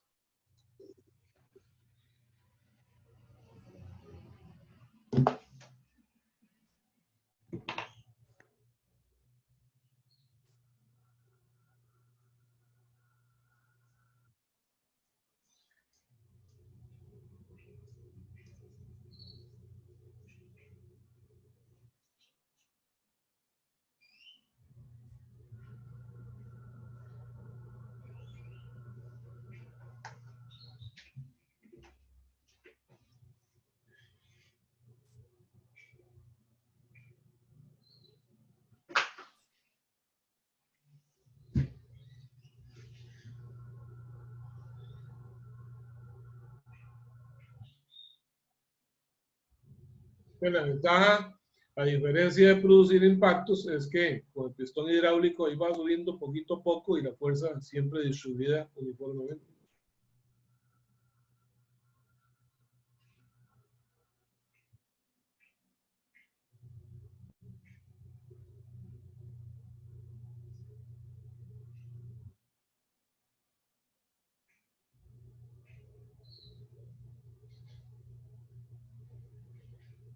Esas bocinas en muchos casos llevan dos rodamientos, uno en cada extremo.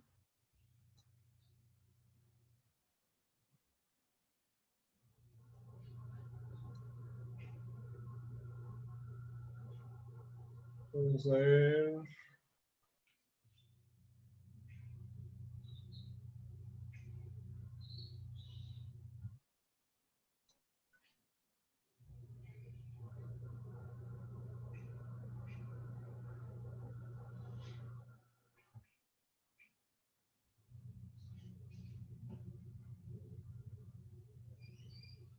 ¿Alguna consulta adicional sobre esto?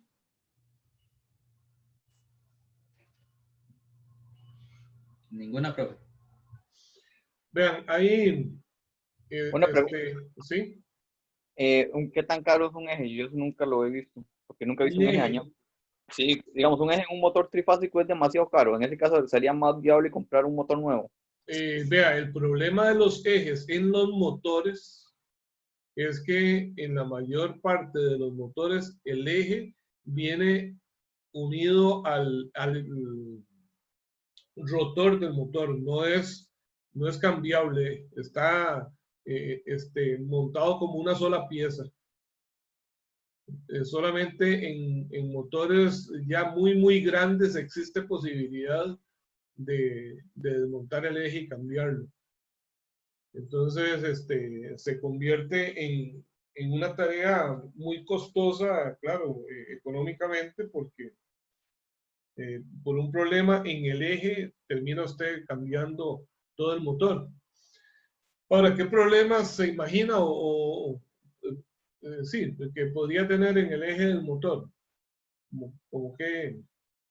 Y no sé si oye, es que yo había trabajado en un taller electromecánico que tiene un tío mío. Ajá. Y ahí desarmábamos motores de todo tipo. Sí. Y es casi un hecho que todo motor que falla es por rodamientos. O sea, yo Ajá. diría que el 80% de las veces es por un problema en rodamientos y cuando no, es por problema de bobinas o por alguna otra parte eléctrica, pero los rodamientos es como lo más propenso a fallar siempre. Claro. Pero yo Ajá. yo nunca, o sea, es casi imposible, bueno, no sé si será posible, pero yo nunca vi un eje que ahora me imagino que sí sucede, pero solo como el 1% de las veces. Por eso yo preguntaba. Sí, sí sucede. Lo que pasa es que, o sea, cuando hablamos de ejes, no necesariamente son los ejes del motor, sino de ejes en la máquina propiamente, ¿verdad? Ejes de transmisión de movimiento. Recuerde en el curso de Sólidos 1, se ve la parte de diseño de ejes de transmisión de movimiento. Y los ejes son utilizados en múltiples funciones en las máquinas. En los motores eléctricos suele suceder que precisamente por problemas de rodamientos, vamos a ver, un motor eléctrico consta de varios elementos, pero los dos grandes o dos elementos más importantes del motor es el rotor, esto es el eje,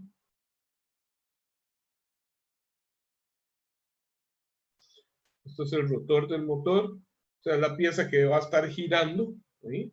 Ustedes los ven con embobinados que se salen acá en los lados. Y otro elemento es el estator,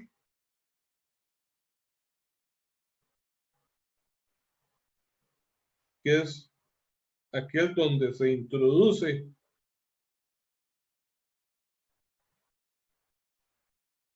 el rotor, se llama estator. Resulta que, bueno, dependiendo del tipo de motor, si es de corriente alterna, corriente directa, si es un motor monofásico o trifásico y de la arquitectura propiamente del motor, algunos tienen embobinados acá también en el estator, otros no los tienen, unos tienen escobillas, otros no. Si los rodamientos que mantienen en posición radial y axial al rotor fallan, empieza a haber un movimiento importante en este sentido. O sea, el motor puede tener movimientos, el eje del motor puede tener movimientos de este tipo. ¿Okay? Sube y baja con respecto a sus puntos de apoyo.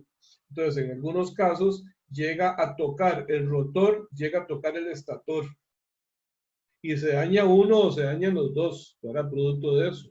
A veces es un chispero y, o sea, ya hay nada que hacer. Eso es algo en lo que hay que tener demasiado cuidado en los motores eléctricos, de que cuando ya empieza a sonar algo y como algo flojo, definitivamente son rodamientos y de inmediato hay que cambiarlos. Porque si lo dejan un poquito de tiempo más, ya un desastre como ese puede suceder y el motor se daña irreversiblemente, ¿verdad? Ya se vuelve un problema económicamente infactible de solucionar. Ahora, con los ejes, resulta que también ese movimiento que se empieza a dar ahí empieza a afectar los ejes. Y los ejes se rayan y a veces se van a ver como carcomidos. Entonces, de repente podemos ver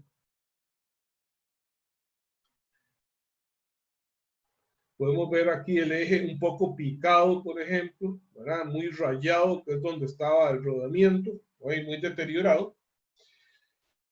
Este tipo de fallo se puede corregir. Esto se puede corregir. Para arreglar la superficie, toda la pieza se puede poner en un torno y entonces se rectifica, o sea, el acabado superficial, o sea, de manera que se vuelve a dejar liso. Pero ¿qué pasa? ¿Qué tengo que hacer para poder dejar liso esta superficie que está con varias marcas y rayaduras? ¿Qué tengo que hacer en el torno?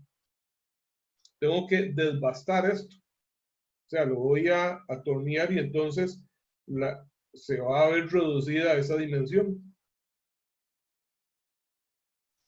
¿Qué puedo hacer ahí en ese caso? ¿Saben qué se hace?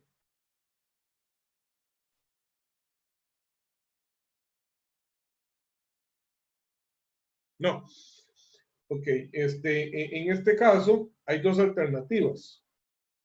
Una es que si el eje es suficientemente robusto, entonces yo lo voy a desbastar parejo, ¿verdad? Le voy a reducir su diámetro, apenas lo necesario para que quede perfectamente liso.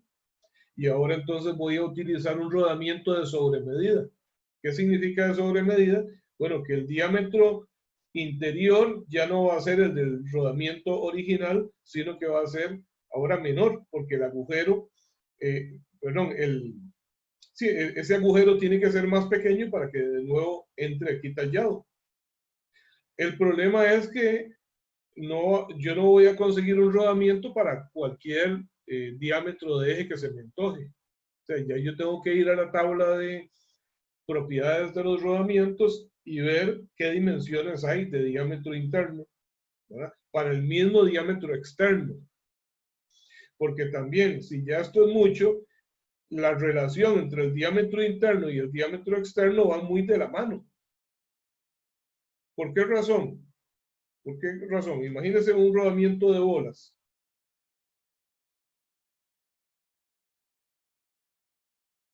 Un rodamiento de bolas. ¿De qué dependerá el diámetro externo? Va a depender de la dimensión del diámetro interno y del diámetro de las bolas. Entonces, para un mismo diámetro interno, difícilmente yo voy a encontrar diferencias importantes externo. Voy a encontrar diferencias en el diámetro interior, porque si es más pequeño aquí adentro, significaría que hay más holgura acá y entonces las bolas ya quedarían flojas, ¿verdad? Y si las bolas que tiene son más grandes, entonces ya no cabe la misma cantidad que cabía antes. O sea, las dimensiones tienen relación entre ellas.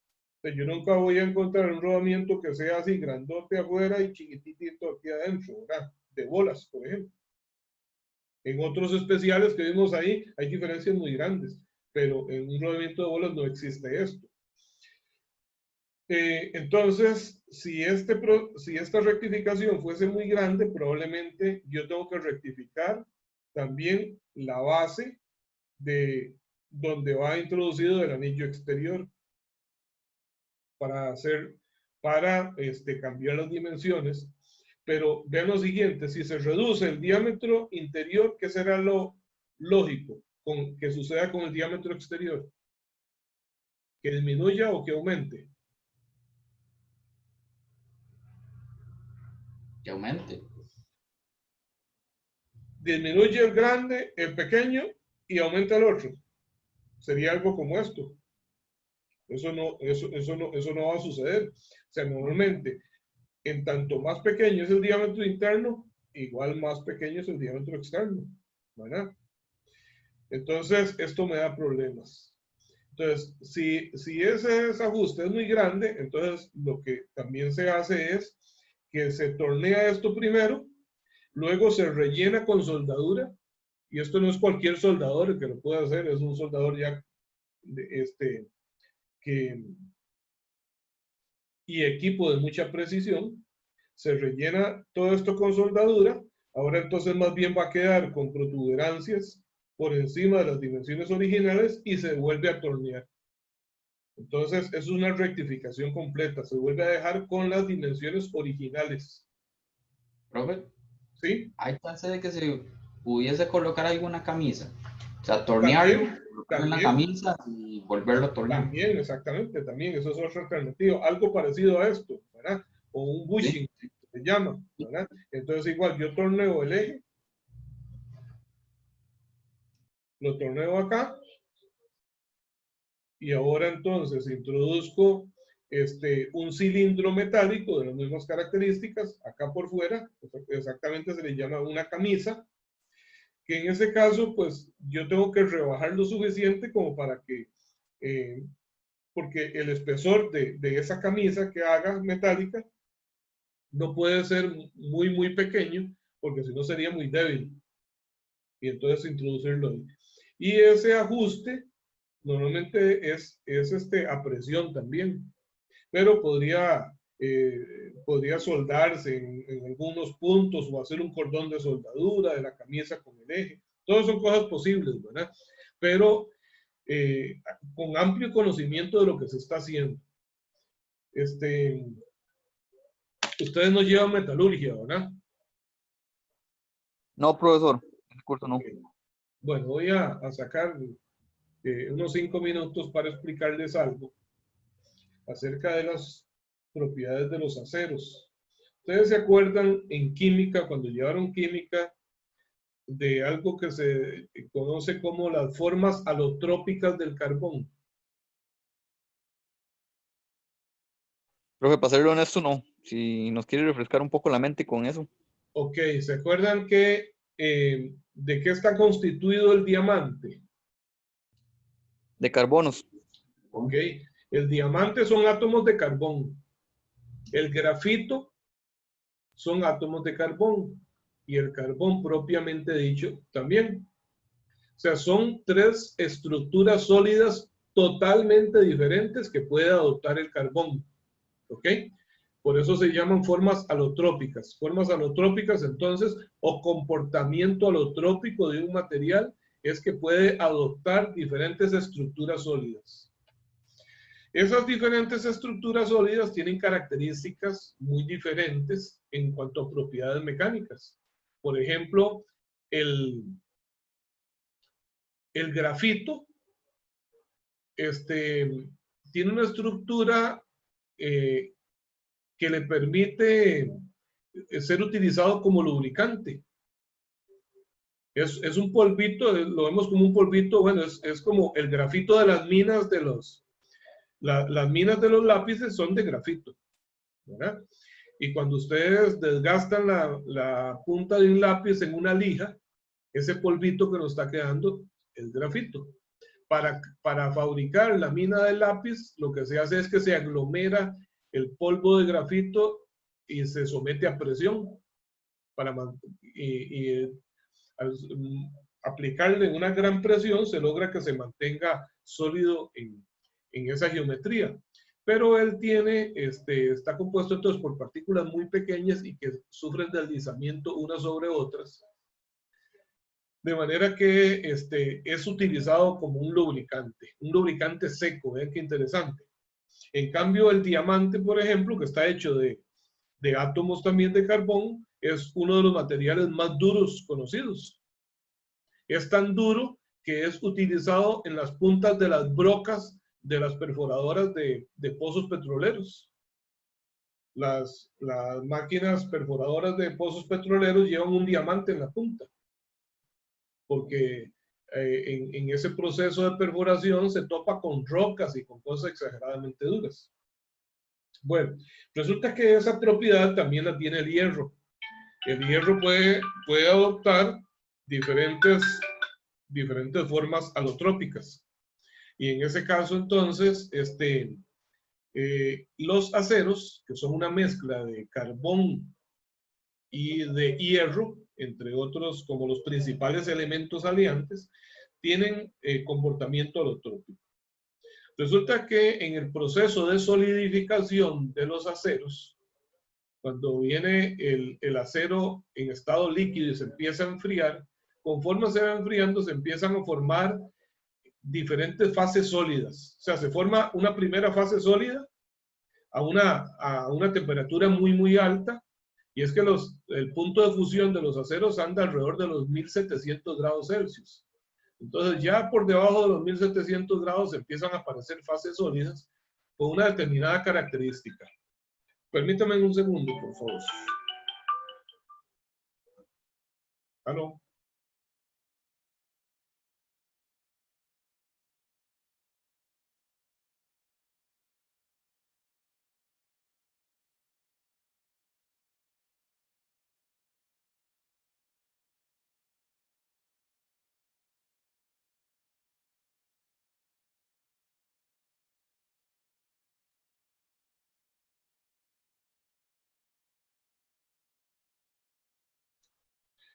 Bien, entonces, les decía,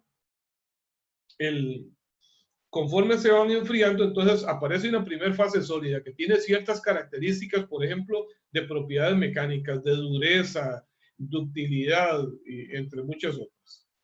Pero si se sigue enfriando, resulta que ahora, aunque estamos en el estado sólido, se produce una nueva transformación de fases. O sea, ya ahora, sigue siendo una fase sólida, pero se transforma en otra fase sólida con características totalmente diferentes. Y en el proceso de enfriamiento, hasta llegar a temperatura ambiente, dependiendo de los elementos aliantes que tenga el acero, pueden haber unas 3 o 4 fases sólidas diferentes, todas con propiedades diferentes. ¿Okay? Entonces resulta que las fases sólidas las que se producen a temperaturas más altas tienen propiedades mecánicas excepcionales, tienen una gran dureza, resistencia al desgaste, una gran resistencia al impacto, ¿ok? Pero el problema es que en forma natural yo no puedo tener una pieza de acero a temperatura ambiente con esa estructura sólida. ¿Por qué? Porque durante el enfriamiento se transformó en la última fase, ¿verdad?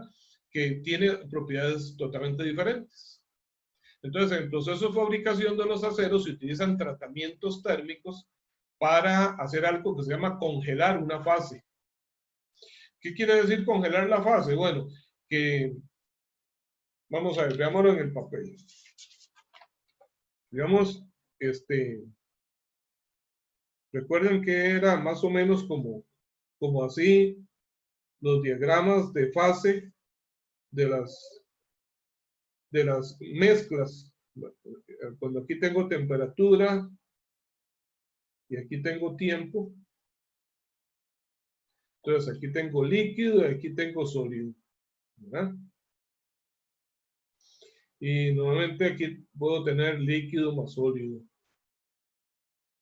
Bueno, esto sería la curva de solidificación para sustancias comunes que no tienen formas alotrópicas. Pero ahora pensemos en el acero, ¿verdad? Y se van a presentar cosas así. Es bastante complejo, pero entonces aquí tengo líquido y conforme voy enfriando se van dando transformaciones de fase, diferentes fases sólidas. Entonces, digamos que esto se llama A, la fase sólida A, esto es la B, esto es la C y esto es la D. Si yo dejo que el acero se enfríe, lentamente, entonces se da la transformación de líquido a sólido A, luego de A a B, de B a C y finalmente de C a D. Pero si yo quiero que el acero ya frío conserve esta fase, la fase A, entonces se habla de un tratamiento térmico que lo que dice es congelar esta fase.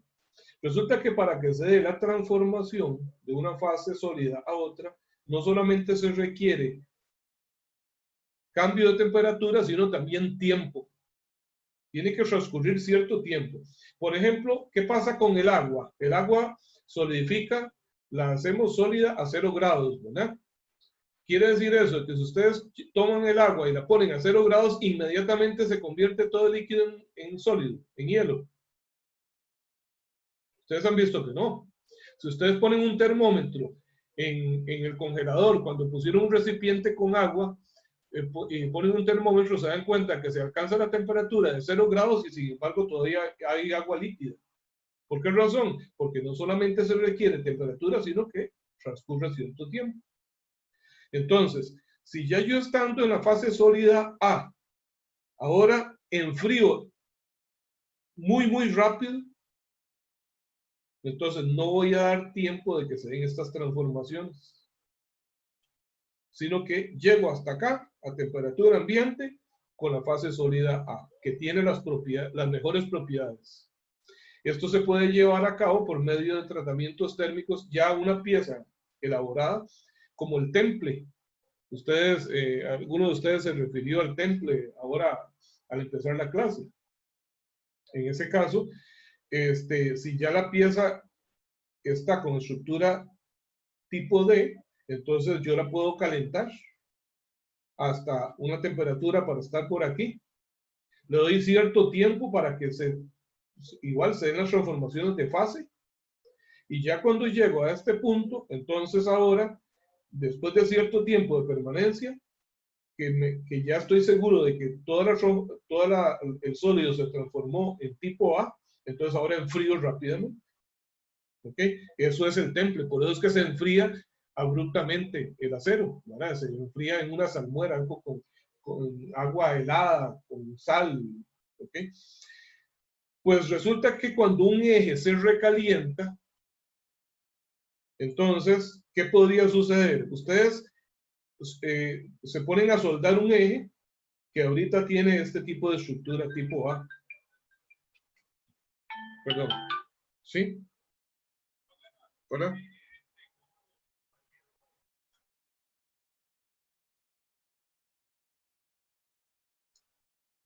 Ok, entonces, ¿qué sucede? Ese eje ya estaba hecho y tiene esta estructura. Lo calentamos a la hora de soldar y se llevó a una temperatura tan alta que llegamos a este nivel. Eso se llama temperaturas de transformación. ¿Y cómo se va a enfriar ese eje? Se va a enfriar ahí al medio ambiente, al aire. Se va enfriando poco a poco, es un enfriamiento lento. Y entonces, ¿qué va a pasar cuando se enfríe el eje? Va a llegar a tener alguna de estas otras fases y no la que tenía originalmente. Entonces, alteré sus propiedades. Ya ese eje no va a ser lo que fue nunca antes. ¿Está claro? Muy enredado.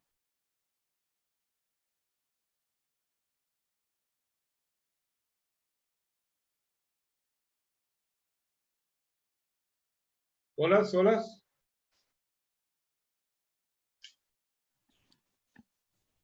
Claro, por el momento, profe. ¿Está bien?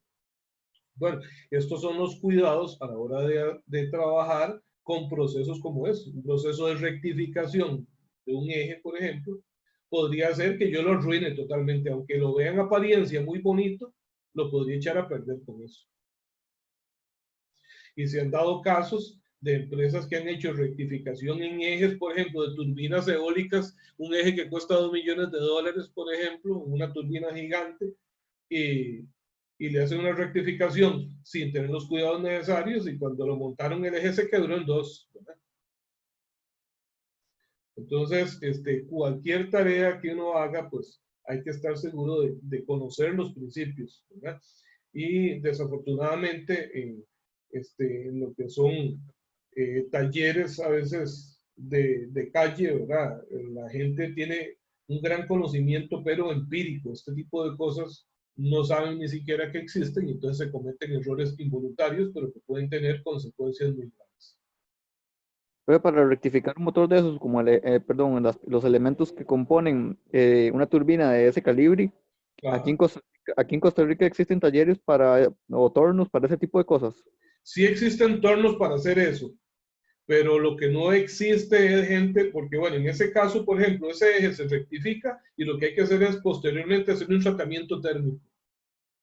Un tratamiento térmico en donde de nuevo todo el eje se mete dentro de un horno, se eleva su temperatura a un punto ya previamente definido, ¿verdad? Que se den transformaciones de fase y luego se da un enfriamiento lento que se hace dentro del mismo horno. Se empieza a bajar la temperatura muy lentamente. Ese proceso de enfriamiento podría durar un día o 2 días, por ejemplo, para asegurarse de eso. O hacerle un temple, en fin. Hay que conocer muy bien las propiedades de hacer esas cosas. Y entonces, tornos sí existen para trabajar piezas muy grandes. Aquí hay empresas que dan servicio a LICE y a Fuerza y Luz para rectificar los rodetes de las turbinas, que son demasiado grandes. Y se hace sin problema. Pero el inconveniente es que no hay hornos de tratamiento térmico para hacerle trabajos posteriores. Entonces, eso es un inconveniente muy grande. Bueno, muchachos, ajá, sí. Pero aquí el tratamiento térmico sí se lo hacen a los ejes. En ejes pequeños sí, hay empresas serias que saben muy bien esto, ¿verdad? Y que lo hacen. Pero para ejes de gran tamaño, no existen hornos tan grandes para poder